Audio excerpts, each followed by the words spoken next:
Cacerola, recetas para el cambio. El miedo será el protagonista a partir de ahora en La Cacerola. Andrea Correa, más conocida como Coqueta, es líder comunitaria, integrante de la Fundación Procrear, candidata al Consejo Consultivo Autónomo LGTB 2014. Actualmente trabaja con poblaciones altamente vulnerables, trabajadoras sexuales, habitantes de calle y personas con VIH-Sida en la localidad de Santa Fe, conocida por su ardua labor en la defensa de los derechos humanos y por ser la encargada de la casa refugio llamada La Casa de las Locas en el centro de la ciudad. Soy conocida como Coqueta y a mí que me llamen Coqueta pues no me desagrada. Ok. Desde antes, mucho antes de eso, yo estoy por los lados del Santa Fe exactamente desde 1980. Una de las cosas que nos une es que la vez que hicimos el Festival del Miedo, uno de los miedos más fuertes que ha rondado a la gente es el miedo a la sexualidad. Ya no solo a salir de lo que llaman armario, ¿sí? O closet, sino a vivir su sexualidad plena. Cuando hicimos el festival en esa época, queríamos discutir los miedos que rondaban a la gente que no era heterosexual, ¿sí? Y que de alguna manera había tomado la opción libre de ser lo que les daba la gana. Ese cuento de hacer lo que te da la gana con tu sexualidad, Coqueta, te ha traído te ha arrastrado muchos miedos, has tenido muchos miedos. No, digamos que más allá, no, es un miedo, claro que es un constante miedo frente a lo que pasa, ¿no? O sea, es un miedo frente a la salud, es un miedo frente a la misma vida en cada momento, ¿no? Porque arriesgarte a transgredir algo que no es normativo dentro de lo que se cree, pues lógico que siempre te va a crear muchas dificultades. Entonces es una manera como de violentarte, discriminarte. Y hay algo, ¿no? Que una aprende dentro de todo esto es a vivirla. Ya llega un momento que madre ya tiene que hacer cara como, de verdad, hacerse la cara dura y mirar hacia adelante siempre y seguir porque no me puedo quedar en lo que pudo haber sido y no fue. Y ahí a mí me interesa esa última frase, Coqueta, cuando dices de lo que pudo haber sido y no fue. ¿Cómo asocia un poco la nostalgia o el recuerdo al miedo? ¿Por qué el miedo, la pregunta sobre el miedo le trajo un poco un tema de nostalgia? ¿Hay nostalgia al miedo también? Pues no, digamos que sí, pues lógico porque todos son recuerdos, ¿no? Y dentro de ellos, o sea, es hacer memoria, pero hay memoria que duele, hay memoria que hace daño, ¿no? Dentro de todos esos recuerdos que una vive. Entonces también es como vivir esos momentos de ese miedo, pero también vivir cosas nostálgicas frente a lo bueno, a lo rico que se ha pasado definitivamente, ¿no? Y ver pues que tampoco es que haya cambiado o digamos que sea indiferente a muchas cosas frente a vivir la sexualidad como una quiere, ¿no? Lo que pasa es que ahora se vive más abiertamente. En estos tiempos era como mucho más tapado, mucho más escondido todo. Entonces es eso, ¿no? Pero uno podría pensar, Coqueta, que tenías más miedo cuando estabas en el armario o más miedo después de que saliste. ¿Qué pasó ahí? Más miedo en el armario, lógico que sí, porque digamos es tener doblemente miedo, ¿no? Porque el miedo a la sociedad, el miedo a la familia, los miedos a reconocerse o a que te reconozca alguien y que te vaya a señalar y entonces eso te crea miles de conflictos. En cambio, cuando lo haces abiertamente y sales del closet, wow, te liberas de todos esos miedos y eres tú. Así te violenten, así te discriminen, así, pero todos los días te levantas con esa segura convicción de mirarte al espejo y decir, wow, soy yo, esta es la que yo quiero ser. Y cuando uno dice, esta es la que quiero ser, ¿piensa en algo? ¿O? Pues yo creo que sí, una piensa en eso, ¿no? Yo generalmente pienso como en ser un poco sexual, ¿no? Así como atrevida. Entonces, mi primer pensamiento es, ¿cómo me voy a vestir para transgredir todo esto que me sucede? Y yo creo que ser un poco como seductora, un poco sexy, dentro de todo hace que eso pase. Yo tengo una pregunta sobre la transgresión, porque hace un rato usaste esa palabra y es que me llama la atención. Es interesante cuando las personas que transgreden de alguna manera, cuando comienzan a habitar sus miedos, también de una manera más pública, también los derrotan de una manera más eficiente o más fuerte. Y entonces, ¿cómo miras tú o cómo piensas que, digamos, la gente que guarda más su sexualidad o que por su misma condición no le toca, digamos, mostrarla, no es tan evidente, cómo enfrentan el miedo de alguna manera? Como que siento que la gente, nosotros, yo creo que las personas como heterosexuales, etcétera, quizás tenemos más miedos, pero como los tenemos que guardar, quizás no los enfrentamos. Me parece interesante como tu reflexión de eso. Siempre he tenido muy claro que es como esa doble moral que se vive frente a las cosas, ¿no? Entonces es como, digamos, lo quiero hacer, pero qué miedo, cómo me van a criticar, de que me van a tildar, o sea, unos miedos infundados en ciertas cosas que no deben de ser, ¿no? Yo creo que parte de todo eso, y vuelvo y lo digo, de ser una como tan atrevida, tan transgresiva frente al tema, es dejarse ver abiertamente como, me gusta demostrarlo a través del lenguaje mismo que se maneja, que no sea el hablar, sino el mirar, el hacer algo que dé a entender que no tiene miedo a ciertas cosas ya, ¿no? Y eso es lo que no pasa en otros, ¿no? Porque miran, pero miran con miedo, bajan la mirada, pero sin embargo, mira, no dejan de mirar. Lo que pasa, les voy a decir algo, lo que pasa en una mujer trans. Para nosotros las mujeres trans, lo que primero nos miran no va a ser la cara, no va a ser nuestras tetas, así las llevemos casi que solo con los tapapezones, no, sino es tú, enfocados en qué tenemos en medio de nuestras piernas, si se nos nota, si se nos ve, entonces es como si ve, allá está empezando a jugar esa doble moral y generalmente pues esto pasa, ¿no? A toda hora y con muchas, y no es con todas. Oye, pero tú le tendrías en algún momento, le has tenido en algún momento más miedo a las mujeres o a los hombres? Yo creo que le tengo más miedo al machismo de la mujer, al machismo propio de los hombres, al dejarte ver como, no sé, de una manera más llamativa, como más apetitosa, digámoslo así. Entonces, para algunas es como, claro, se tiene que mostrar como una perra, se tiene que mostrar como no sé qué. O sea, hacia nosotras van los comentarios, lo peyorativo de todo. Pero generalmente se recibe más violencia de parte de la misma mujer y que de los hombres. ¿Quién dijo que las arrugas escondían todo, no? Y las arrugas se ven en la cara, el cuerpo. Que las arrugas parece que proviene el saber hacer. En el oficio tuyo, porque cuando hicimos el festival hablábamos con muchos de ustedes sobre algo que era como una realidad.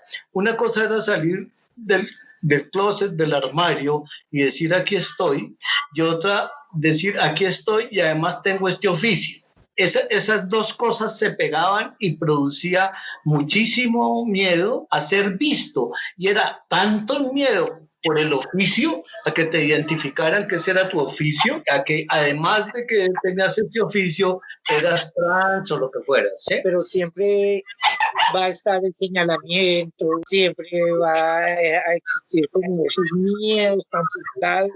Es más, frente a la violencia, eso genera mucha más violencia, ¿no? Porque, digamos, una mujer cisgénero, bueno, aparte de que algunas sí lo hacen, no todas, no tienen como ese valor, esa valentía de verdad, de decirme he visto como quiero, hoy sí quiero ponerme unos tapapezones, una blusita y ya, irme a la calle así, no, está primero el pudor, está primero el que dirán.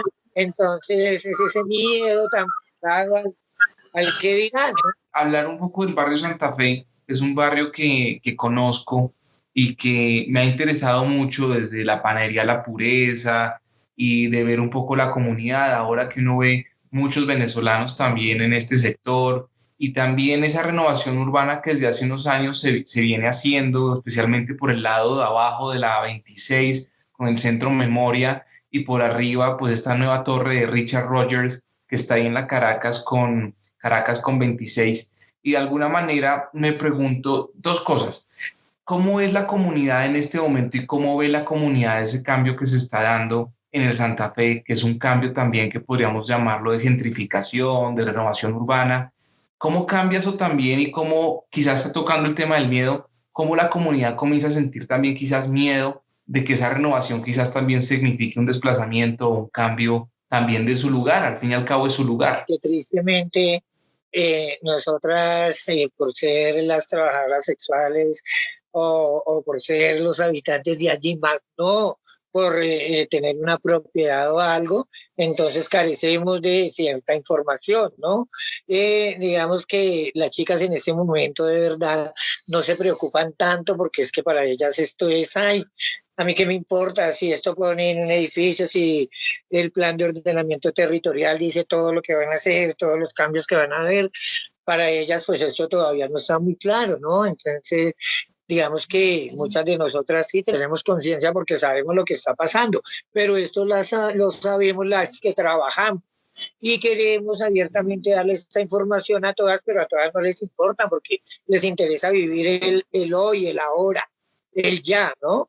Pero cuando ya empiecen a ver que el desplazamiento existe y que ya vamos de salida de ahí, entonces ahí sí es donde empiezan los miedos, ahí sí es donde empieza toda la cosa de qué voy a hacer, a dónde nos van a llevar.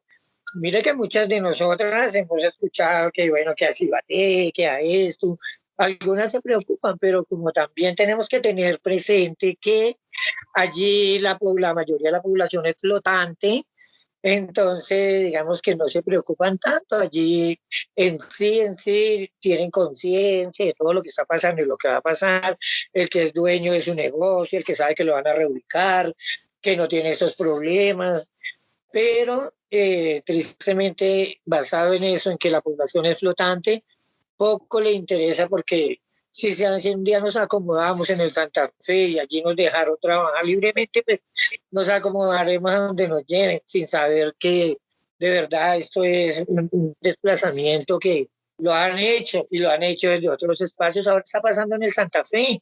Hablando de esto de la ciudad y del urbano, de pronto me gustaría conocer la opinión de dos cosas. Uno, sobre el asunto de la pandemia y dos, sobre la alcaldesa que hay un giro grande en el hecho de su sexualidad frente a la tradición política en Colombia. ¿Tú qué piensas de eso? ¿Tú piensas que vamos hacia dónde? Esta pandemia que te ha traído a ti, ¿qué pasa ahí? O sea, ¿qué está pasando con la pandemia y el mundo de la sexualidad del trabajo de ustedes? En ese momento hablemos de lo primero, ¿no? Nuestra amada alcaldesa, y es ver que de verdad, o sea, creemos que esto va a ser beneficioso o tendríamos muchos más beneficios frente a toda la restricción de derechos y todo esto que se habla de verdad, y pues que ella sería nuestro apoyo, confiamos en ella, dimos su voto y todo, y pues, durante este tema de la pandemia lo que hemos recibido es una patada en el culo. Tenemos dos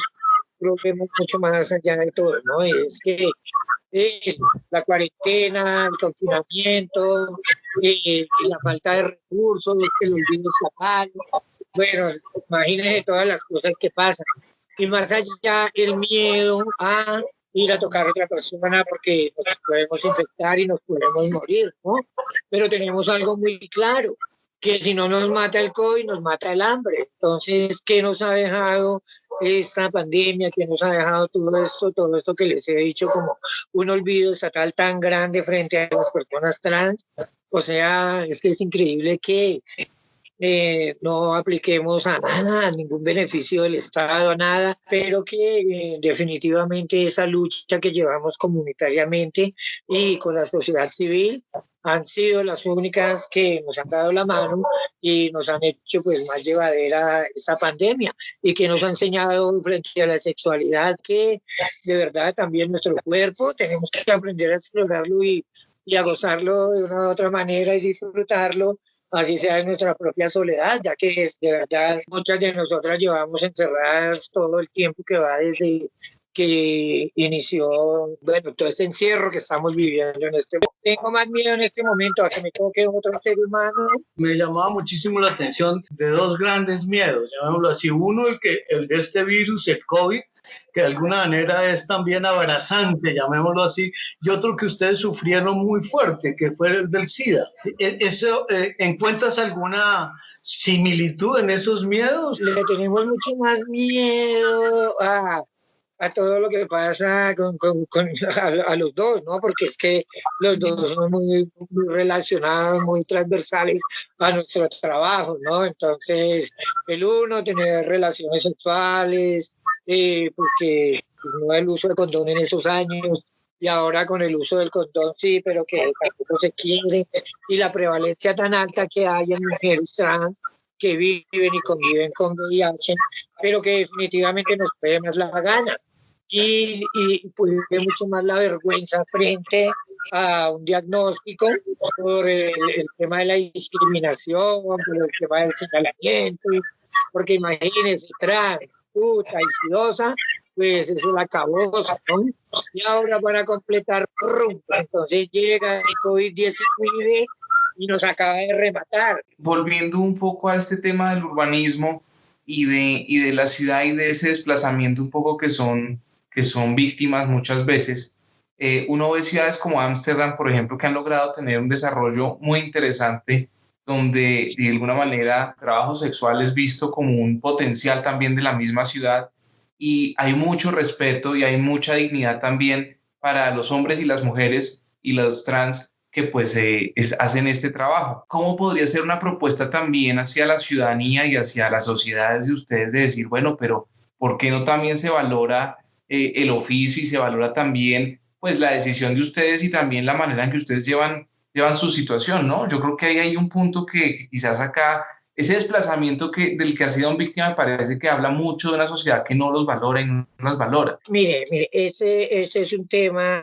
como digamos, desde la sentencia T595 del 2016 que quiere que el trabajo sexual sea reconocido como un trabajo, ¿no? Porque es que algo que habla así es verdad, ¿no? O sea, en Amsterdam es un trabajo, porque tienes unos horarios de trabajo, porque tienes un espacio de trabajo adecuado, tienes todas las condiciones dignas para ejercer el trabajo como tal, se respeta todo, no hay violencia dentro del mismo, o al menos pues que no se quiera, ¿no? Y que sea de parte de los cuerpos. Entonces, esto hace como que en Colombia se quiera de verdad regularizar y que sean algunos entes institucionales los que se viven tirando la pelota y que no hagan nada, ¿no? Pero aquí en Colombia, aquí primero hay que concientizar, primero hay que de verdad cambiar esta sociedad y cambiar la mentalidad de tanta gente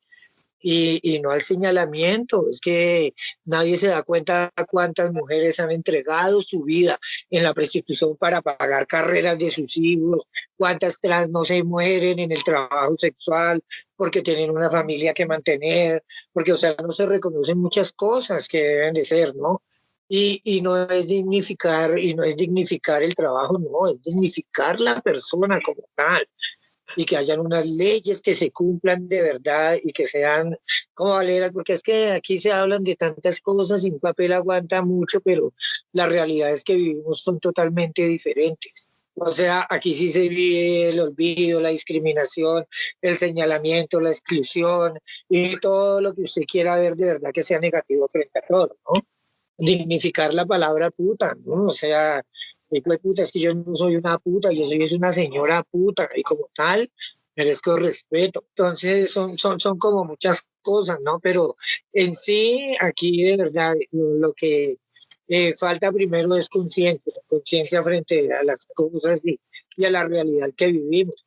Porque si no, seguimos en la misma. Esto aquí, mientras el trabajo sexual no sea reconocido como tal, seguiremos violentadas y seguiremos viviendo todo lo que estamos viviendo y todo lo que se nos viene a través del plan de ordenamiento territorial y el desplazamiento que va a haber, no solo desde el Santa Fe, sino también desde otros lugares que ya pues se está viendo en este momento. Desde el año 88 hasta acá, ya casi 30 años, ¿ha habido un cambio? O sea, ¿ha habido un cambio en cómo se percibe y cómo se ha, digamos, la sociedad ha cambiado o estamos prácticamente en las mismas? No, digamos que algunas cosas han ido evolucionando un poco, ¿no? Dentro de todo. Digamos que hay una libertad cuarteada dentro de todo, pero que sea todo lo que uno espera frente a esto, no. Desde el 88 a esta época, digamos, todo lo que pasó con el barrio Santa Fe cuando fue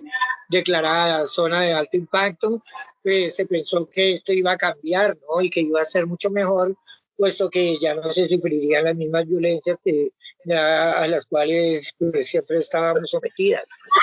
Y resulta que, entonces, aparte de que es declarada también, estamos hablando de una política pública LGBT que lleva 12 años y que se habla de una inclusión y se habla de un respeto frente a los derechos de las personas LGBT, trans y en este caso trabajadoras sexuales y ve que, no, o sea, digamos que pueden haber mucha política, muchos decretos, tantas cosas, pero que los cambios sean como tal, que uno diga, no, que rico todo esto que ha pasado, pero sí hay más libertad frente a transitar, digamos, no libremente, pero sí ya no transitar con ese miedo al abuso policial tan marcado de una vez, ¿no?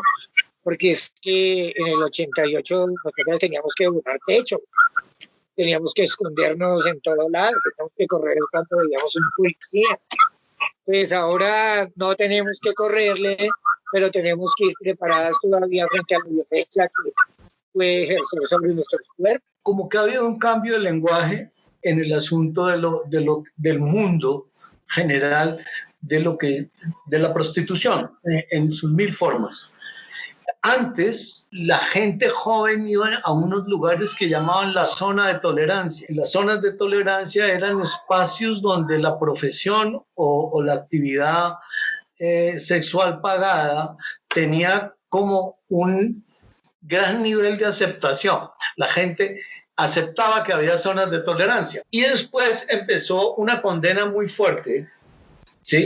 Y empezó a haber una condena muy, muy fuerte, no sé si provenía de la cosa moral, ¿no? O religiosa, no sé, y empezaron a haber condenas muy fuertes hacia esas zonas de tolerancia. Todas las ciudades colombianas tenían una pequeña zona de tolerancia. Es que Guillermo, mira, aparta de eso que la Constitución, volvemos al cuento de 1886, que era la que estaba vigente antes del 91, que decía que era un delito vestirse de mujer, que no sé qué, no era tan permitido cuando se nos enviaba a la cárcel por vestir una prenda femenina, cuando te llevaban 30 días a la cárcel distrital por algo que no debía, pues no se veía como un delito, digo, para una, pero que la ley lo decía como tal, ¿no?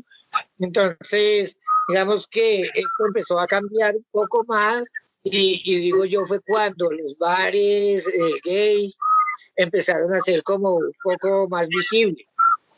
Desde ahí ya empieza a haber como un cambio referente a ciertas cosas, pero no, digamos que no era lo mismo la población que iba a los bares a la población que permanecía en calle. Claro, porque es que pasa algo que es bien, bien extraño, y voy a decirlo en términos de un poco sobre lo que dijo Diego de Ámsterdam.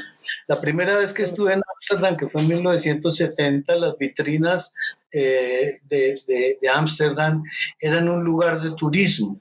Los turistas iban a las vitrinas y tenían relaciones sexuales en esa calle grande de Ámsterdam de aquel entonces, donde las mujeres, sobre todo mujeres, todavía no se había abierto tanto la cosa hacia la bisexualidad, todo este tipo de cosas.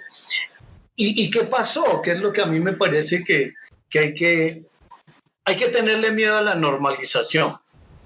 Porque la normalización que sucedió en Ámsterdam con las vitrinas de las prostitutas era básicamente aceptamos todos, ¿sí?, pero los beneficios directos en primera instancia que llevaba a Ámsterdam las vitrinas eran beneficios de riadas de dólares de turistas que no repercutían directamente en beneficio de las prostitutas, sino que ellas se beneficiaban supuestamente del cliente. Y aquí me parece que está pasando algo que es ciertamente hipócrita. ¿Sí me entienden? La sociedad ha normalizado el hecho de que haya prostitución ya no en zonas de tolerancia, sino en muchas partes de la ciudad. Pero los beneficios hacia las personas que ejercen el oficio solo se derivan del cliente, no de los beneficios que podían otorgarle bienestar, el Estado en general. Miren qué pasa en el barrio Santa Fe. ¿Quiénes son los que se han beneficiado del trabajo sexual?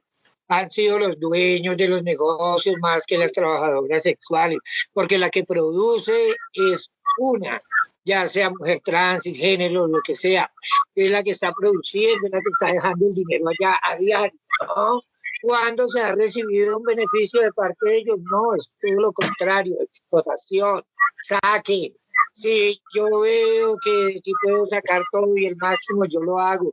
Y cuando ya no sirve también, yo lo bueno, esta ya hay que irla dejando hacia un lado porque no sirve. Entonces, algo que sí pasa en Ámsterdam y que es legal el trabajo es eso, que no importa la edad que tenga, te reconocen lo de ley, porque es un trabajo y como tal, sí se está beneficiando tanto en este momento del Estado como de los mismos clientes, ¿no? Porque si ustedes se ponen a pensar un poco, digamos que el trabajo del que estás hablando podía ser considerados ustedes trabajadoras culturales. Y lo digo porque la cultura y la sexualidad van pegadas de la mano, que de alguna manera, ¿sí?, hacen parte de una cultura que ha reconocido, ¿sí?, el hecho de la prostitución como parte fundamental de esa cultura. ¿Sí? Y claro, a veces uno empieza a mirar las banderas que se van poniendo, ¿no? Entonces, la última es LGBTIQ. El hecho de que Claudia y Angélica sean pareja rompe un mito alrededor del poder y quién debe ejercer el poder. Sí. Sin embargo, ese hecho histórico, que es un hecho cultural de inmensa importancia, tiene que ser demostrado por quien ejerce el poder. Y eso en gran parte es como la expectativa, ¿sí?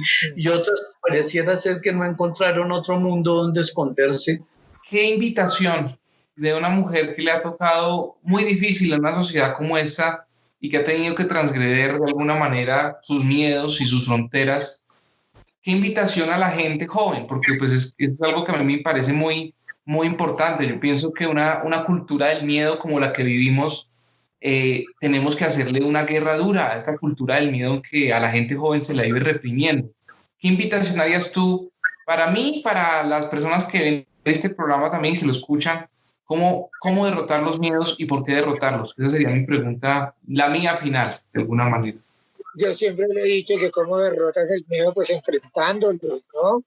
Digamos que parte de todo esto es una lucha que tenemos frente a ese miedo que de verdad nos afecta a todo, afecta a nuestra salud, afecta a todo, ¿no? Entonces es como, hay que darle la cara al miedo, hay que enfrentarlo y desde allí pues aprender como a superarlo, porque no hay de otra y no digamos a tolerar, porque es que esa palabra de que tenemos que ser tolerantes, yo creo que suena como algo que no, a mí personalmente pues no me gusta, porque tolerante a la lactosa únicamente y el resto nada. Pero entonces sí, eso es desde ahí, ¿no? Como trabajarle al miedo, enfrentar ese miedo. Pero bueno, muchas gracias a todas y a Coqueta especialmente por permitirme estar en el programa. Un fuerte abrazo, muchísimas gracias por ponernos, ¿vale? Ok, chao, besitos. Un abrazo. Pueden escucharnos a través de Spotify, iVoox y nuestro canal de YouTube. Este es un proyecto cocinado por Pacifistas Sin Fronteras en colaboración con el Luis Festival.